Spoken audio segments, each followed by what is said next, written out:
daawo muuqaalka qiso cajiiba oo dhacday isla markaasna laga sameeyay muuqaalkan. haddaba qisadan ayaa ah qiso dhab oo dhacday oo laga sameeyay muuqaalkan si ay bulshada u daawadaan.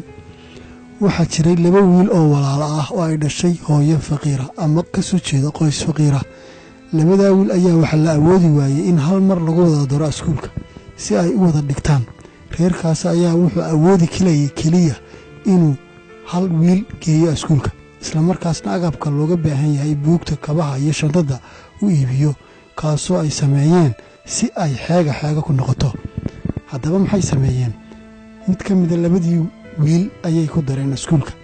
maadaama halka wiil iyo wiilka kale ay isu eg yihiin, waxaa jiray xilliga bireega loo yaqaano ama nusu saacaha ayay isbedeli jireen labadaas wiil oo uu ka kale soo bedeli jiray walaalkiisa kale si uu inta ka hadhay xiisadaha u qaato, iyadoo oo ay iskuulkaas caado u ahayd ardayga ka habsaamo xiisadiisa isla markaasna uu macallinku ka horgalo in gacanta uu dhigto oo halkaas lagu mursiyo ciqaabo ah 5 dhangadood, taasoo qasab ku ah inuu labada wiil hadba ka gelinka hore taga maahane ka kala ciqaabta mito.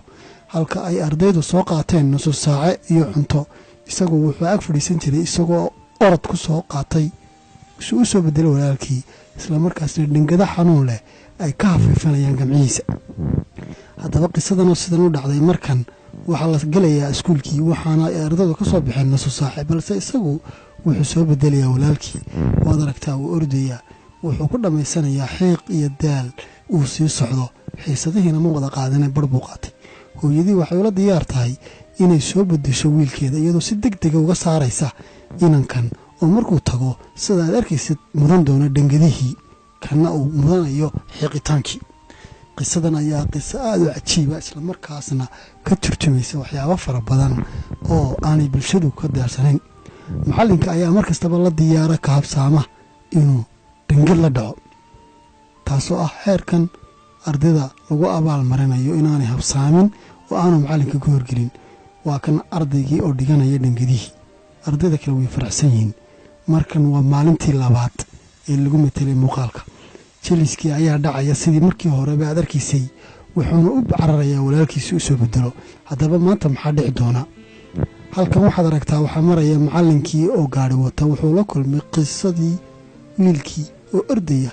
macallinkii wuxuu la yaabay wuxuu ku ordayo, laakiinse wuxuu ka arkay albaabkii jingada ahaa ee deganaa reerka faqiirka waxa la kala bedelayo, isagoo aad ula yaabay. maanta wuxuu ogaaday xaqiiqda iyo wiilkii uu dili jiray waxa dhici doona.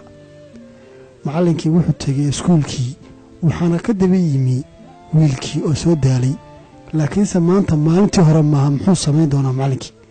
macallinkii wuxuu sameeyey qiiro iyo murugo fara badan, wuxuuna dhunkanayaa wiilkii uu maalin kasta dili jiray la'annahu waxaanu ogeyn xaqiiqadu siday tahay. maanta maalintii ka dambeysay waxaa la ogaaday xaqiiqadan labada wiil ee mataana ah, taasoo sababtay inuu macallinkaasi ka ooyo waxyaabuhu samayn jiray aanu ogeyn xaqiiqada. haddaba ma og tahay in dadka iskuulka kula dhigta ama dadweynahaad istaqaanaan in ka mida aanad xaaladooda warhayn? qisadana waxay si wanaagsan u taabanaysaa macallimiinta iyo maamulayaasha iskuullada oo ubadku ay waxu dhigaan aan in badan ka warhayn xaaladday ku nool yihiin ama xaaladda ay gurigoodii kaga soo tooseen.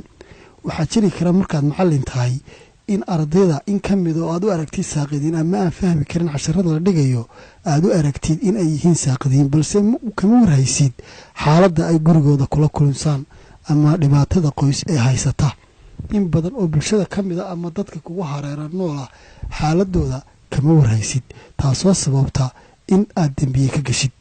haddaba xaaladan ayaa ah mid ku qayb qaadasho ah ama dadweynuhu ay wax ku qaadan karaan.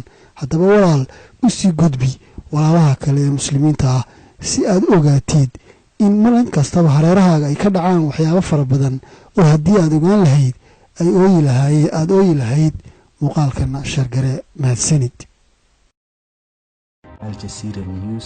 waxaad kala socon kartaa wararkii ugu dambeeyey, barnaamijyo taabanaya noloshaada iyo madadaalo dhalinyarada.